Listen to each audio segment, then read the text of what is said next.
Good morning, everyone, and welcome to the Spiritual Mysteries of Life. And I'm Connie Vawter, and I'm here today with my spiritual team. And this is our last show for 2018, and we're going to talk about love. We're going to talk a little bit about joy and the I am presence. And being that we're going to kind of go full circle, and it'll be some things that you've probably heard me already say and say, oh, I heard her say that before. But you know what? Everything that I say and do is all spirit driven. And so, with that, um, I want to talk about the love energy and the fact that it's a radiant energy. It's an energy of creation. It is like think of a light bulb, like the filament in a light bulb. Once you turn that light on, there's instant light, there's love, not necessarily from the light bulb, but when you turn on your own energy, your radiant energy of life and love and giving radiance to what you're trying to achieve. Love and light are the same essence. It is the creative principle. The love element is so creative. It is the attraction between the two polarities. The light is light, love is light and light is love. It's not like the love that you might have for a family member or a mate or friends, but it's the creative power. And if you become receptive and responsive to that power, it can be used in your own physical body for a healing. If you take that and pull it together for yourself. And we are light bearers. And if you've been watching this show, I believe that you're a light bearer. You're the seeker. You're out there looking and seeking for the oneness with our Creator. And no matter however you look at it, love is the essential of all the important keys that is necessary for your being. Sometimes we think about things and it's like, I can't do that. But you can do it. When when things when something negative comes up, and you've heard me say this before, I'll put a spin on it. Now, sometimes I will speak if it's necessary, but sometimes I don't say anything at all. And when I put that spin on it, I'm with my Creator, and I'm asking for that divine intervention to take place and put the love and the things that are necessary in that twist and make sure that everything, no matter what it is, we turn that negative into a positive. It's like turning the light bulb on, turning the light on. When you send love and light to anything that's dark, up it comes. It's light. And so now with that in your processing, all the things that go on in our life, and it's hard because as somebody, if you feel like, oh, my heart's been hurt, no, you don't let anybody hurt your heart. You can stop that. You do not have to go through that. I went through all that. But you know what? Now I say I've graduated, but I have, because love and light in my life play such an important role that people can't hurt me. I won't allow it. If they say something that hurts me and I think about it a second, I'll just say, okay, Lord, or Creator, whatever works for you, whatever source works for you, you call on that. I call on my innate person and say, I love you. I need you. I am where I need to be, and I need your help today. Can you be with me? And they're there. They're just waiting for us to ask for help. I don't need to call out my friend in the physical and say, oh, and let me tell you, I have some very good friends in the physical world, because you know why? We're connected. All my good friends that are really good friends, we are bonded. We're connected somehow. And you say, how do you know that? Well, it's an innate. We are because we're part of the Creator. And we're going to talk about that in a little bit, of the I am. It's part of the love. It's part of the light. It's bringing it all together. And so we just need to focus on those things and just say, I am so happy. And you know what? We are in the third dimension, and we're getting ready. And if you don't change your thinking, you won't make it in this fourth and fifth. You won't make it. Somehow or another, I don't know if you get left behind, or I don't know what happens there. But I'm here to tell you that you can do anything you want to do in the positive. You can set it, you can set the goal, set the intention, and know that it's going to be okay. Because why? Because our Creator and I are one. He loves us all. He loves it. And when we can sit and when we can, how I look at myself even, um, when I do my show here, um, I think of the love and the light, but I think of the joy that's going to be going on here, that's inside. And that, oh, you've heard me talk about it before. It's a necessary part of your soul. You have to have it. You have to laugh. You got to have laughter in your life.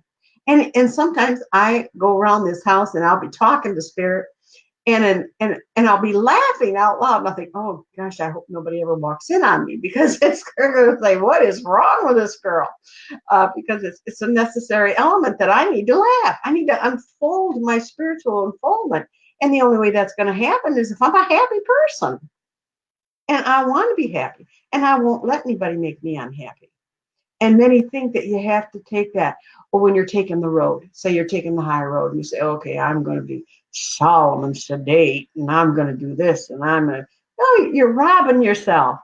You're robbing yourself from the person. Or if you take that menu, you'll miss most of the joy in your living. You will. Because you need to have the joy. You need to have the fun. You need to enjoy life. And joy is the expanding of life in its expression of itself. And I know I've said it before, I just try to remember things that make an impression on me in my life. And that was, and you've heard me talk about the birds and singing, and the trees whispering, and through their branches. I love it. I love to hear the pine trees. I just love it when I can go. And I like to hear the leaves when they fall, because it's like it's a whisper. Like, I'll be back. I'm leaving, but I'll be back. And then one time where I used to live, there was a red cardinal that was always on the wire that was going across the back of the property in the woods there. And he would be out there just singing himself, and then I would respond. And we had a thing going on there, and it was so cute. And it was like, if I didn't, certain times of the day, that's when I knew he'd be there. Sure enough, he was there just a singing. And then I'd come out on the deck, and I'd start responding back. And it was just like we were singing to each other.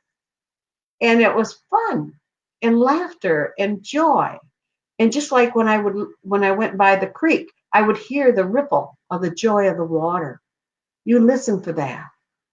And then just like when you hear a person, if they're playing a harp or a violin or a piano, any musical instrument that they're playing, once they release that flow of energy, remember now we're talking energies, those fingers are important, and release the flow of the divine life and through that comes through you.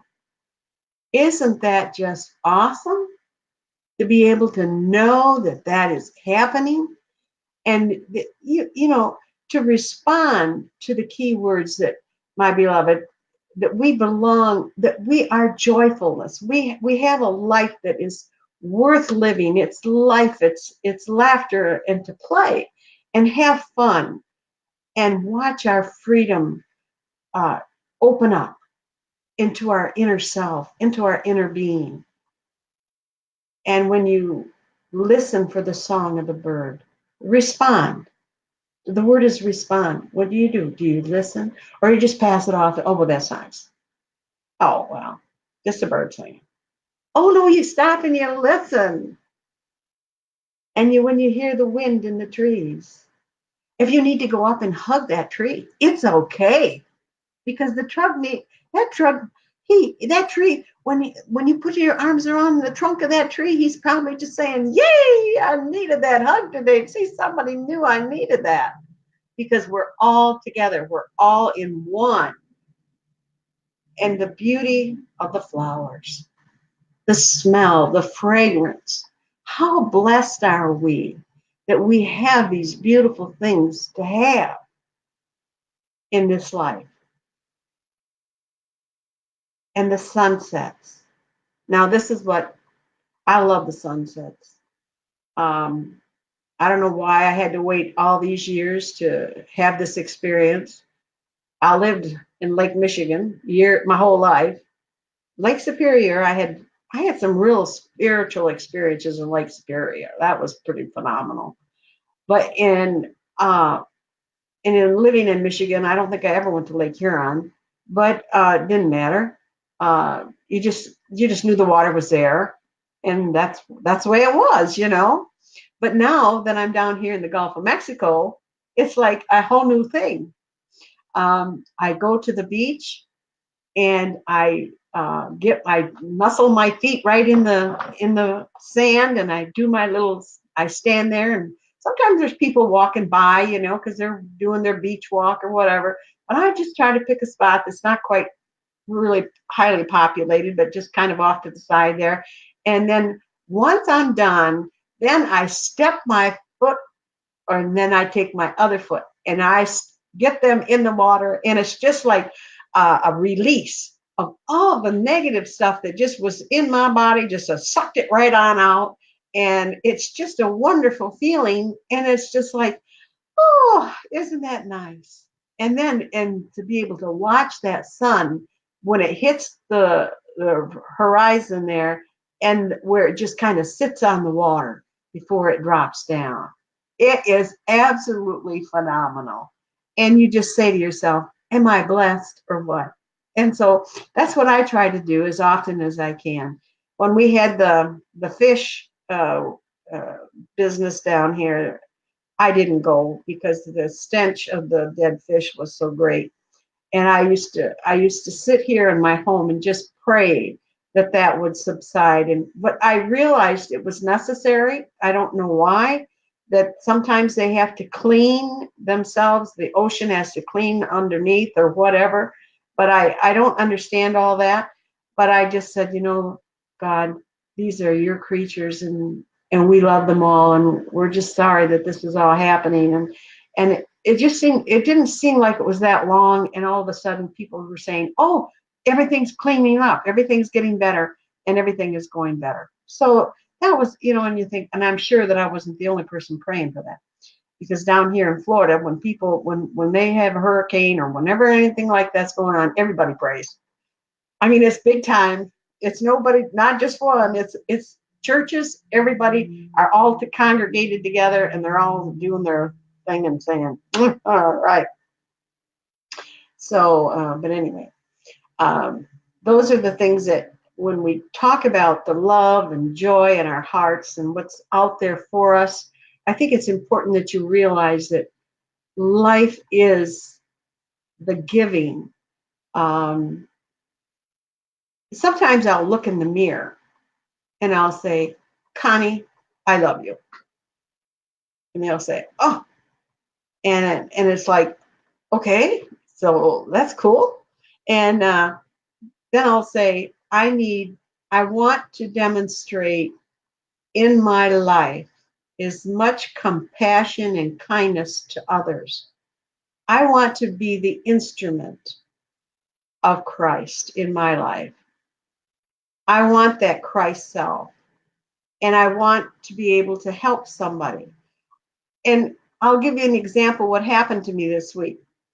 Was it this week? Yeah, last week. This is Christmas week, I gotta remember. It's the week before. Spirit was on me and saying, you need to call your friend Ann. And I thought, oh no, oh no, you need to call her. So I pulled the car off the side of the road where I knew I could, get in, and so I could call her. And I said, are you up for company? Oh, my. She says, yes, come on over right now. I said, right now. I said, it'll take me a few minutes because I'm on my way home from work, but I'll be there. So anyway, so we get there, and I, I said to her, I said, Ann, I said, how are things going with you? And she said, well, we're dealing with my sister, Linda, and she's going to be passing. And I said, yes, I did know that. But I said, I didn't realize it was that close. And she said, well, this is a tough time. This time of year, she lost her sister Mary and her son, all in the time of Christmas. And now we didn't know how long Linda would be being with us. So we talked about Linda because I know Linda, and we had we were able to share stories and laugh a little bit, and then she'd tell me some of the things she said to her, and I said, you didn't say that, did you? She said, I sure did. And we just chuckled and said, oh my goodness. And she said, and she took it good. She was good, and she said, and we laughed. And I thought, isn't that wonderful? Because they're trying to help each other through the love and light and laughter when they're both going through a very difficult process. Both are getting ready. One is leaving and the other's going to be missing. But, I said to Ann, I said, just hang tight. She'll be with you. She'll be coming back and she'll be letting you know that she's fine and everything's good. And so those are the kind of things that you have to say to yourself, is that when somebody or when spirit tells you to do something, you stop and you listen and you do it. And I thanked them after when I got ready to leave. I got in my car and I said, thank you so much for making me call, stopping me and making me call, because it was a joy for her and it was good for me too. So with that, when I'm talking about these things with the love and the joy, and then now we're going to talk about the I am presence, because I had somebody not too long ago ask me this question. I said, Connie, you're always talking about the I am, and what is the I am? And I said, well, it's the creator of the universe. Let me ask you this. What is your background? And I said, what do you believe? And she said, well, I believe in Jesus. And I said, well, then that's your source. I said, whatever you believe in is your source. If you were told me that you were a Buddhist, then I would say that's your source. That's who you believe is part of you. It isn't. The I am is present in all creation. It's there. And that's hard for people to understand that. And I said, I'm going to tell you, I cemented that in concrete in my brain. And I know I've written this in my article for the magazine, but I don't think I've told too many people, and probably I'm going to be stepping out of my box here because I'm going to tell you what I've done. But I have actually had a little ceremony for myself and my creator, and we married.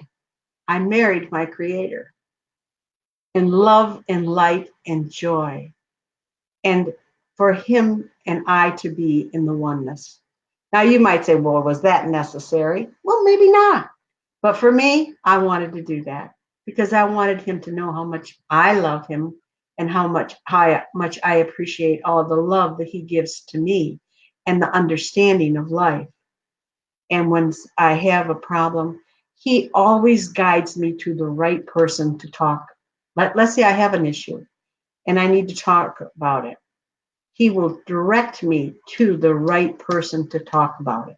Does that make sense? I hope to all of you that it isn't necessarily what we have to do to create. Um, it's how we do it. And sometimes we have to step out of ourselves and go to someone else and get their perspective to help us understand what maybe somebody else might be seeing or thinking. It isn't always, you think, well, I think I got it. Well, no, maybe you don't have it. It's a working process.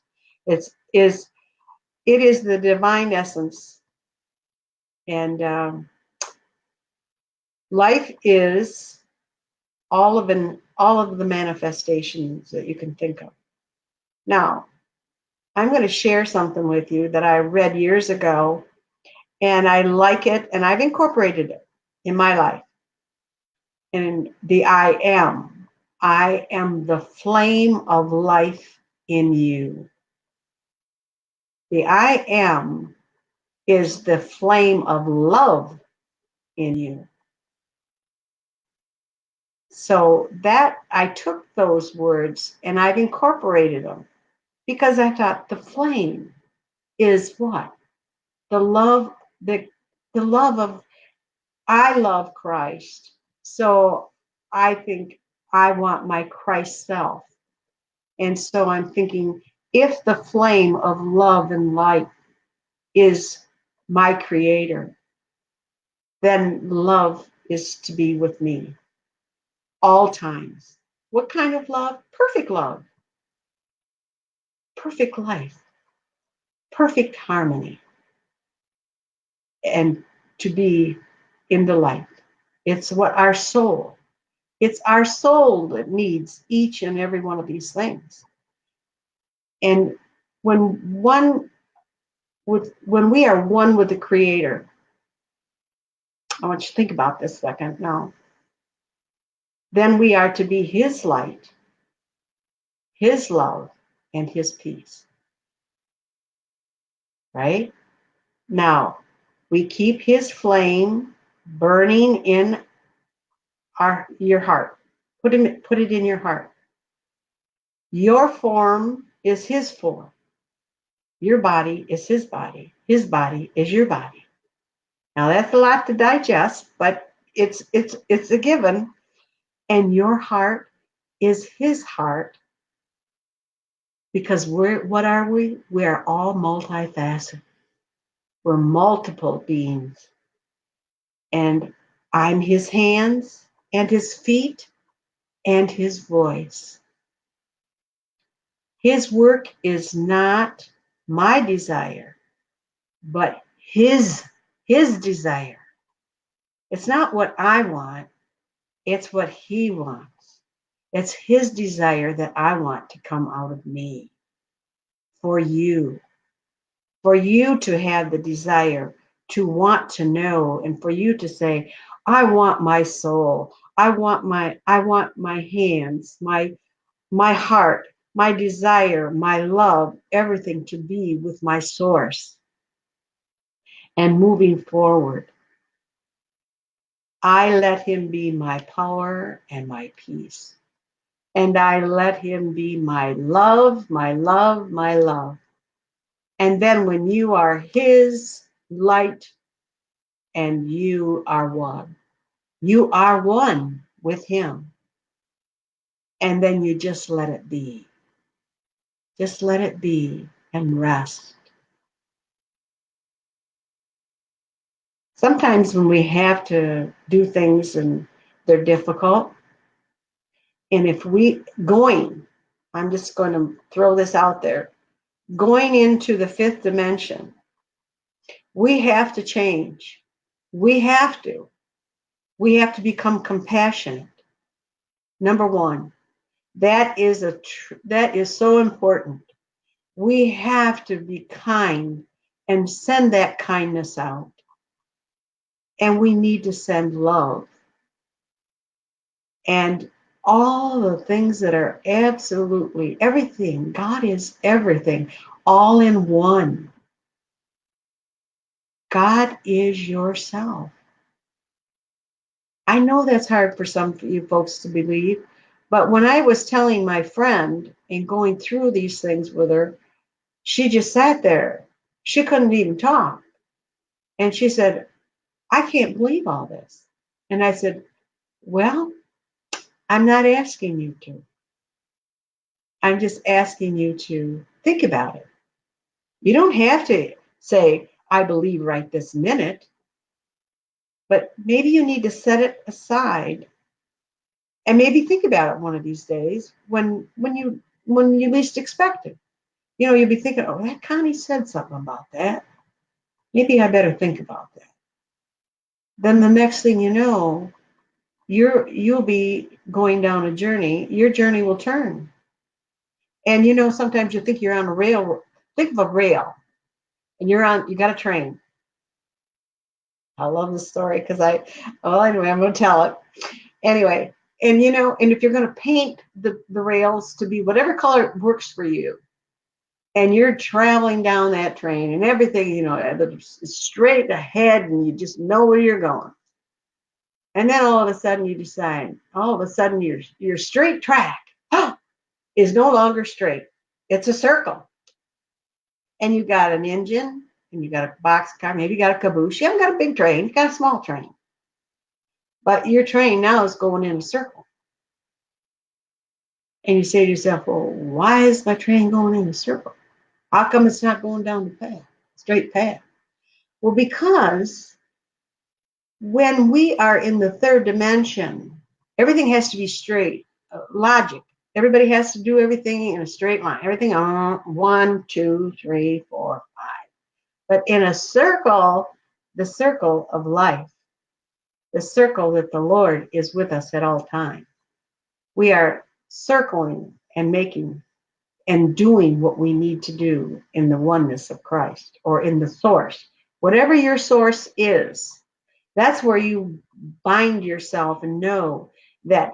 And by the way, when I think of it, and I think if I was waiting for a train, I thought, you know what? I know I got a ticket. Now maybe if I hurry, I can get there, or if I wait later, I can get there.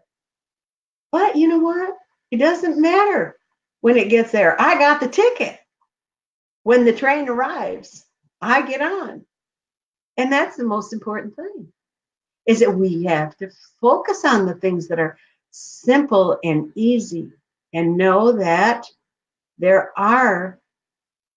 we are on the right path. We have many years. When I think, now, because I'm a senior person, 50 years ago, I'm going to tell you, I couldn't talk to people the way I talk to you folks. That was an unheard of thing. And I was in the corporate world. So I had to be very careful how I presented myself and how things got put out there. And it was like, okay, so here I am. I'm a spiritualist, and I get things, and I read for people, and all these kind of things. And I'm thinking to myself, well, I can't help it. I have it. What am I supposed to do with it? When I was given the opportunity, when I don't know, I was half going crazy because I didn't know how to deal with my energy at that time, and I thought, oh. And then somebody said, you need to go see a spiritualist that does readings. So I thought, well, I don't know anybody like that. And so they sent me to this lady. And then this lady says to me, well, and I'm sitting there and I looked at her and I said, I know what you're telling me, because I said, I can do what you do. And she said, well, I know you can. She says, why aren't you doing it? And I thought, well, it just took me by surprise. And I said, well, I don't know how. And she says, well, you do too know how. She said, let me get you in connection with somebody. So she sent me to a lady by the name of Ann Lumsden, who was the president of the local spiritualist church. And so Ann, I walked in and I said, well, Evelyn Connie sent me to you. And she said, Evelyn? I said, yes. She says, well, welcome. And so then Ann asked me a little bit about myself, and she said, well, we're starting a class. Would you like to sit in on it? And I said, I don't know anything about that. She says, well, we know you don't know anything about that, Connie, but we'd like to invite you to come and sit. And I said, okay, scared to death. And so I went, and and this was I'd never sat in what do they call it, seance before. And so that was a new experience for me. But it was a real eye opener because the man who was behind the curtain, and for some of you folks that don't understand that when there's a seance, the person goes behind the screen or a curtain, and then the trumpet goes up and goes around the room, and a voice comes through, and it's pretty. Well, anyway, they said, your grandfather's here. And I said, really? And they gave his name. And I thought, whoa, how did they know his name? But his mother is also here. Well, I did not know my grandma's name. And they gave her name as Emma. So I go home and I said to my mom, hey, Mom, I said, you have any information of what Grandpa's mother's name was? And she said, well, I sure do. She said, Emma. And I said, Emma? I said, oh, what? So I had to tell her that I sat in the seance. And she says, oh, Connie, I think you should be doing something like that, because she was very protective of me. And I said, well, I said, I know. I said, but I just, I'm going to the spiritualist church now. And she said, oh, because of course I was raised Lutheran. So, that was like, oh, no, we can't be doing that, but she knew that I was different, and that I had, she's known that since I was a little girl. And she said, I just want you to be careful. And I said, okay, I got it.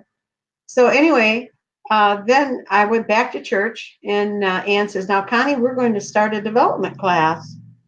And we're going to be meeting every Saturday night, and I think it was like 6 o'clock or something like that.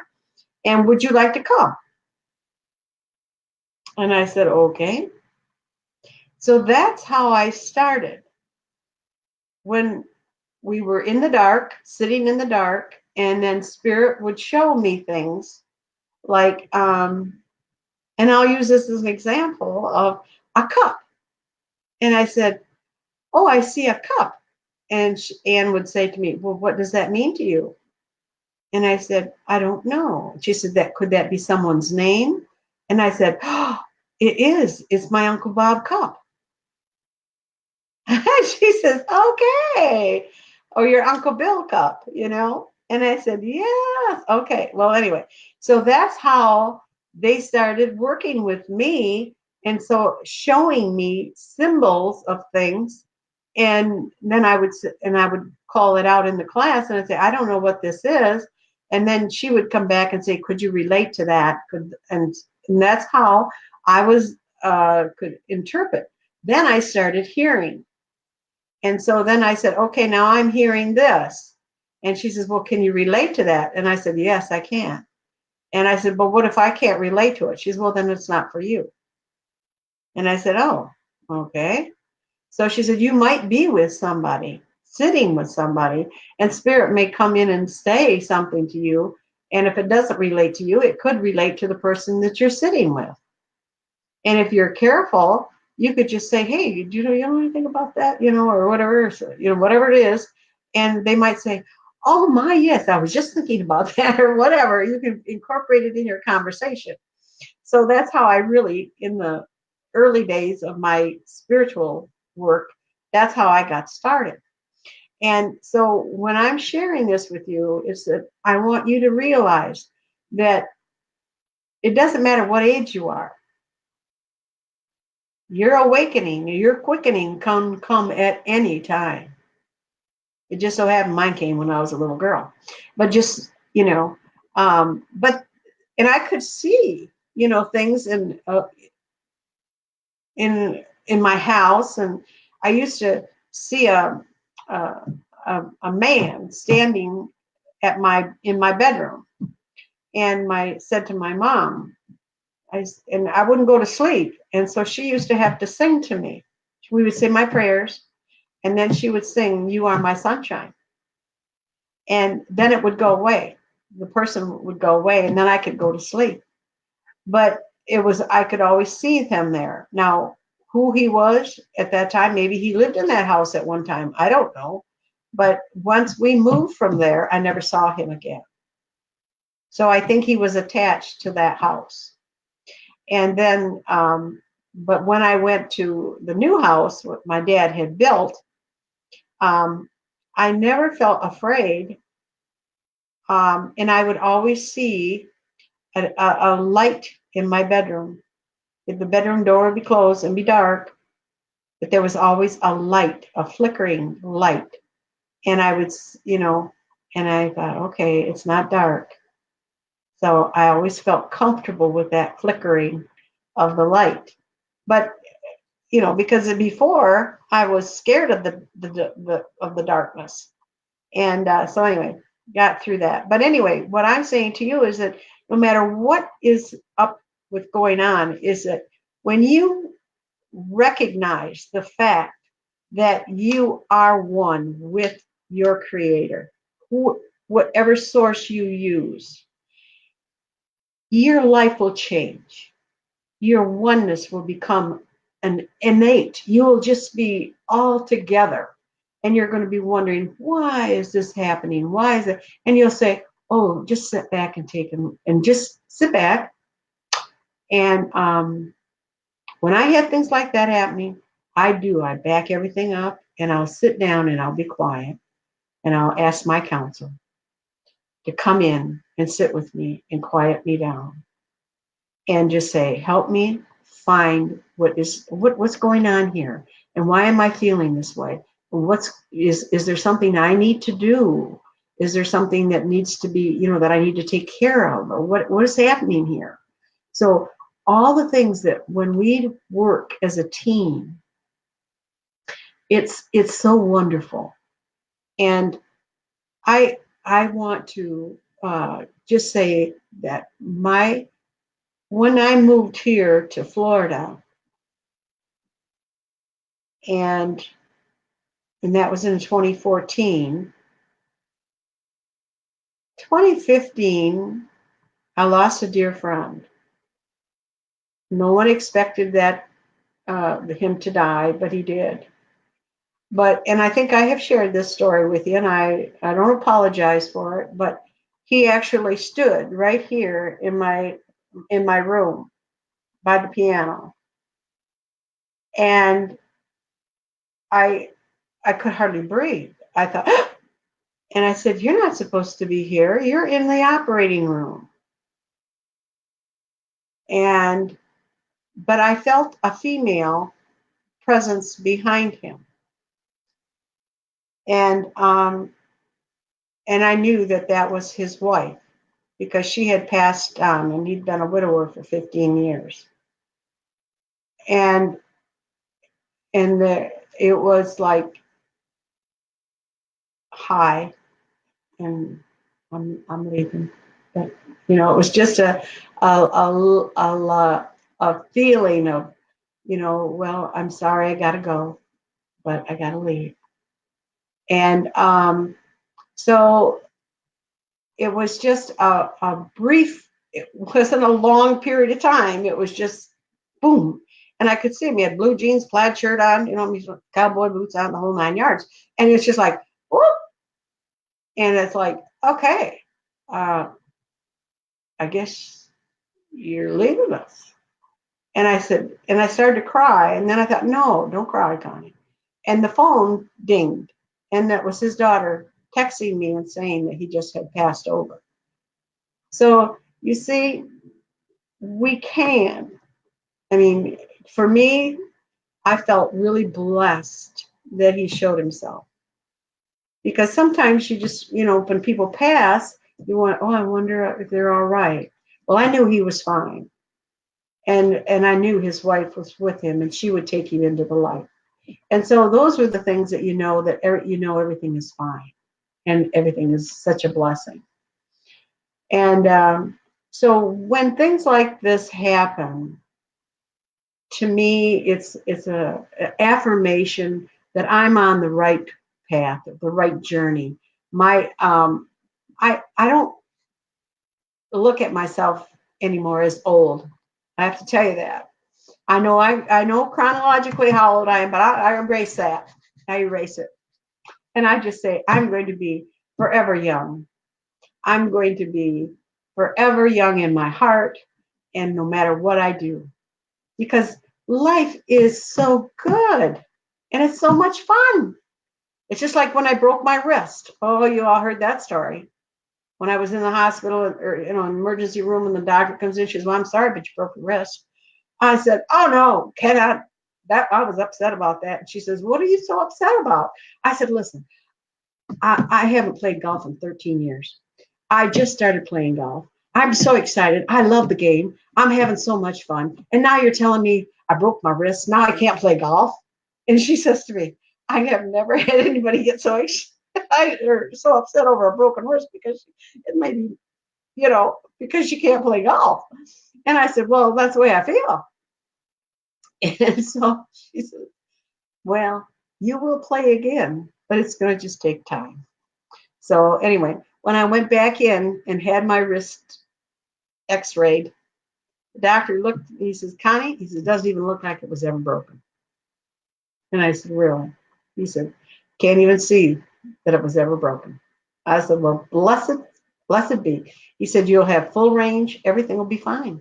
He said, "If you think you need some therapy, we'll give you some." But he said, "I don't think you're going to need any." And I haven't had any therapy, and I can do everything I can, and now I can start to play the piano. So get back on the keyboard. So, but those are all things, you just say to yourself, well, at the time I was pretty upset. But then I thought to myself, well, you know what they were trying to tell me? Slow down, Connie. You're going too fast. Because I was running on the fast track. And I was thinking to myself, I got to get all this stuff. I got to get all this done. I got to get this done and get that done. They said, "Now slow it down. You got plenty of time, lots of time to get done what you want to get done." And a lot of it was all spiritual work because I was pushing. I was really thinking, okay, I got to do this. I got to do that. I got to get this right. Got to get that right. And then it was like, oh, I guess I better slow down. So you see, they give us all the tools that we need. They help us. They work with us, and they tell us things, and they're with us. I'm never alone. And you say, well, you are too. You live in that house all by yourself. Well, no, no, no, no, no. I am never alone. There is always somebody here. And they're always, and it's just like I said earlier, I might lay something down and I'll think, oh, what did I do with that? And the first thing you know, Spirit will say, well, if I remember correctly, you put it here. And then I'll say, oh, yeah, I did, didn't I? So then I'll go get it, and then I got it. And I just say, thank you very much. But that's how things work. If you allow yourself to know your I am presence, life is wonderful. And I'm extending to you for 2019 for you to reach out there and meet your I am presence and get to know them and hold it and love it and enjoy and have fun, because life can, we're going to get the test. you know uh, they're going to throw all the negatives that they can throw at us. I don't even listen to the news anymore. I can't stand it. But that process. Okay, what is that saying? Connie, how does a person who is a Christian embrace their light of clairvoyance or other gifts when their church may not support that use of these gifts? Well, you know, I love that question because I've had to deal with that question. Um, and I did it in the Catholic Church. Now, uh, when I was younger, and I wasn't really, I didn't share any of that with the minister of the Lutheran Church. But I did, then I went into the Spiritualist Church, so I was, and then my husband, we were married, and then he asked me not to belong to the spiritualist church anymore. And so we didn't go to church. Well, we went to some undenominational church for a while.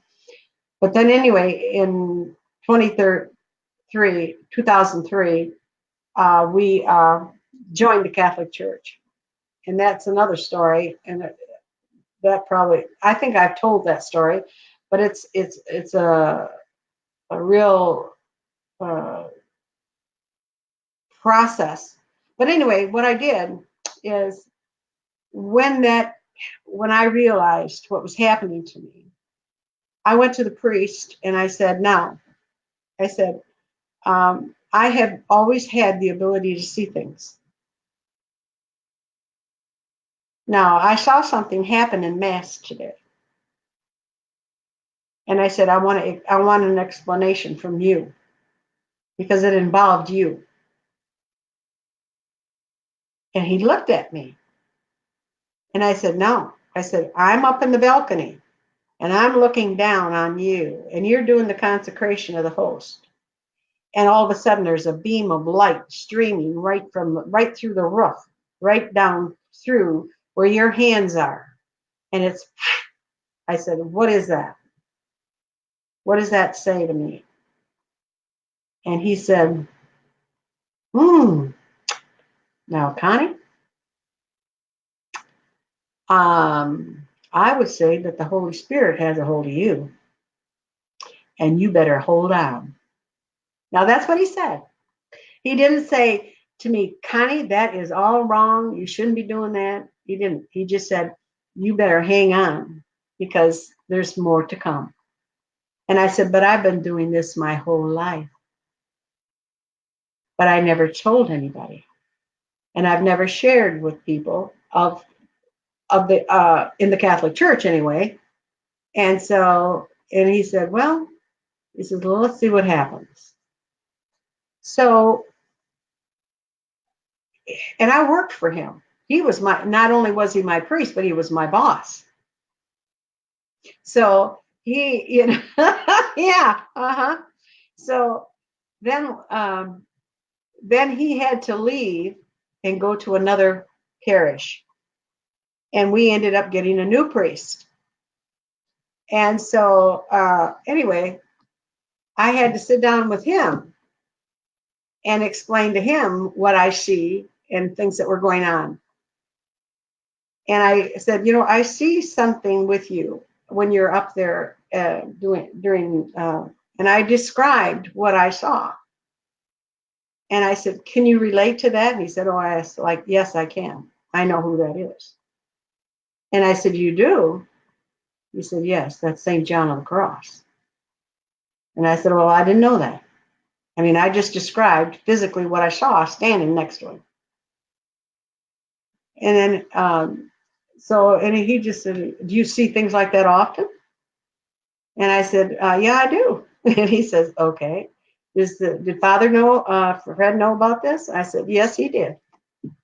He said, okay. And then I said to him, I said, what about, I said, I got something else I need to talk to you about. I said, now, when you guys do confessions, when you're done, don't you have a cleansing process or something you have to do once you have listened to all these confessions so that you don't carry all that mess with you? And he said, well, yeah. And I said, well, there's somebody behind you that's a very dark entity. And I said, I don't know what that means, but I'm not comfortable with it. So he said, thank you. Then the next time I see him, he tells me that he went to one of his, brothers, and they did a cleansing. And so now, every now and then, he would say to me, do you see anything? No, he did. He would say to me, do you see anything? And and then I didn't know about this, but my ex-husband played music for the church. But anyway, he was there when Father would give a a sermon to the children on Friday for their masses. And do you know that he actually used my scenario of me being able to see spirit to those children? So you see, they, and I thought, and Randy came home. He says, "Father told your story." And I said, "What?" He said, "Yeah, he incorporated that in the mass for the children." And I said, "No way." And he said, "Yeah, he did." And so there we are. And I'm thinking to myself, it doesn't matter. See, spirit doesn't care. The source doesn't care where he can get the message. He gets the message out. So if it came through me to a priest to those children that will someday awaken their little souls to the oneness of the Christ, the oneness, the I am presence, it doesn't matter to me how it got there. If he had to use me as the vehicle and it went to the priest, to the kids, that's a blessing. Doesn't matter. So I hope that answered the question, is that I was not afraid to speak my truth. So they did all right with it. And I think it was because I wasn't in there,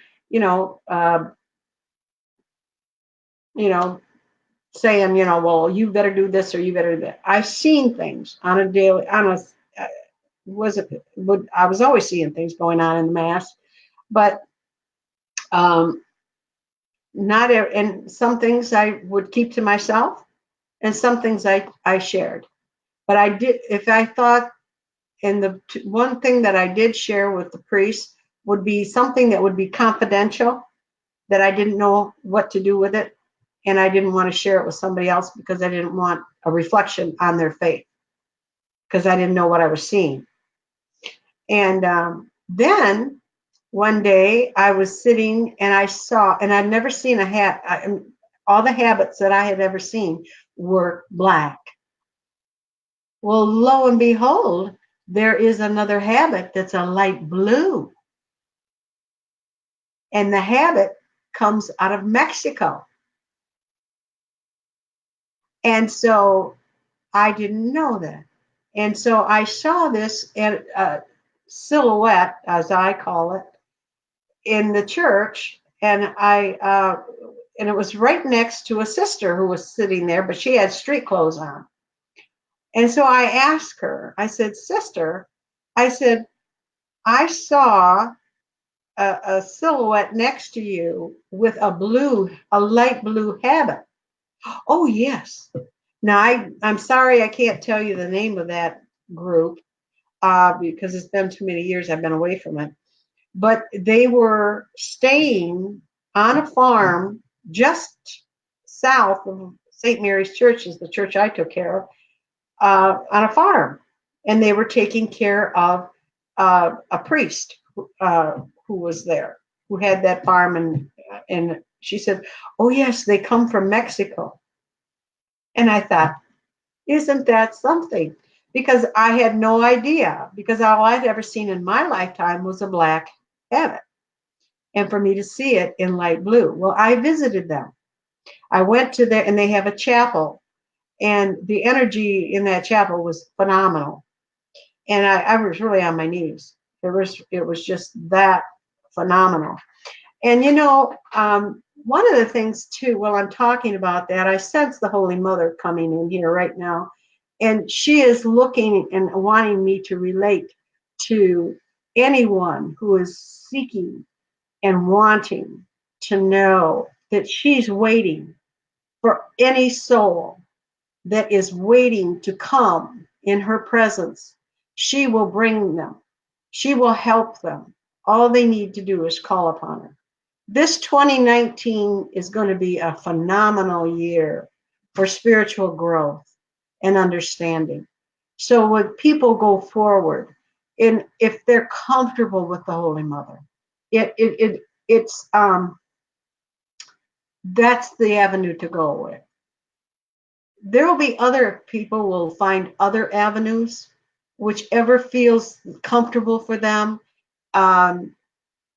Because the religion is not going to go away per se.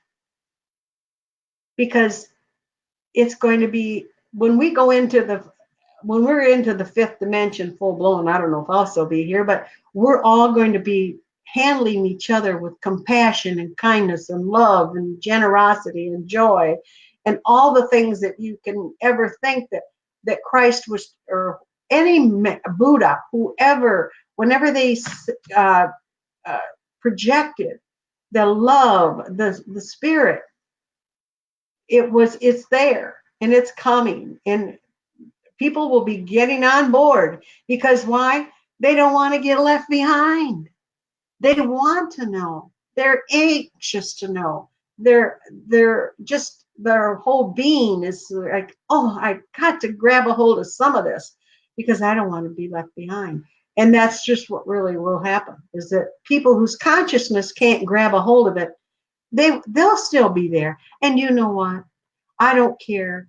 I have to share this. This is coming through to me right now, that no matter who or what, when they make their transition, God will, their source will be there and embrace them and love them. There will never be a judgment. He will love them and say, welcome. He will, it doesn't matter. It doesn't matter, folks. It doesn't matter what you're saying, what you're doing. If somebody's hurt you, God doesn't, he still welcomes them in with open arms. If somebody has done a criminal crime, they will pay somehow, somewhere, but he will always love them and bring them home and bring them in. Anybody who, when you look at the negative, will still be brought into the light. The negative things, you must remember that no matter what is happening in your life, no matter what, something's going to bring it to fruition. Everything will bring it together, and you will be in the oneness. And you will be saying to yourself, I got through 2018. 2019 has got to be my year. So, as you're traveling in your work and what you do, always try to remember the word compassion. Try to incorporate that thought process. Try to incorporate that kindness and that love.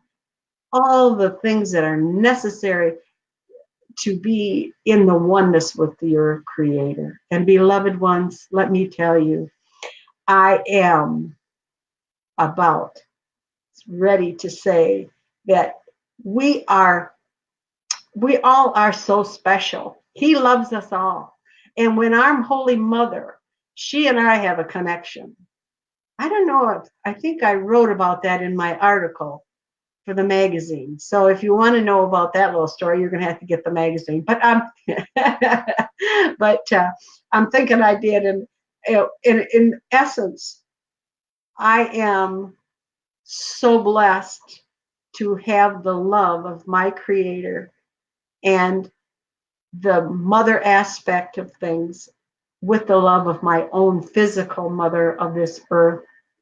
And I'm blessed to have my father, who has been here in my home and showed himself and brought in a friend. And so these are things that, loved ones, just know you are loved beyond all. You have to know that with everything that's in. And I can't tell you enough how much I appreciate the fact that you listen to what is brought here, because it's not me. It comes from the spirit world and from God himself. If there's any words that I have given that he wanted me to share with you today, I feel that I'm blessed, and there's not enough words in this language to express how I feel. And I love every one of you, and send you all the love and light that can be given. And and I hope that your 2019 will be one of, what is this? What does the color pink around a person, purple, reach out from the pink?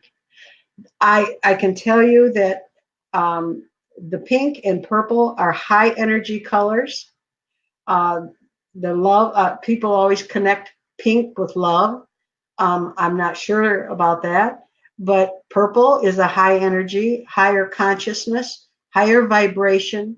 When you see somebody that has those colors, you just know that their consciousness is reaching high. If you see that around a small child, that is a gifted child. So beware and know that when you're working with that child, and be ever so tender, because they already know.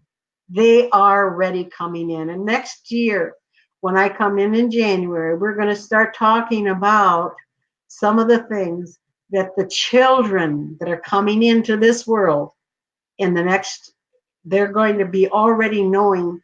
You won't have to teach them how to walk. You won't have to teach them how to talk. Those children are going to be able to pull it from their memories. And because our Akashic records and that are there for us. And that's another thing I'm going to talk about. So if you're tuning in, is your karma. I don't have any more karma. And I'll tell you why the next time around. So God bless you all. And know that Star Nations appreciates all of you. And what can I say? We're blessed to have you, and many blessings again. Bye-bye.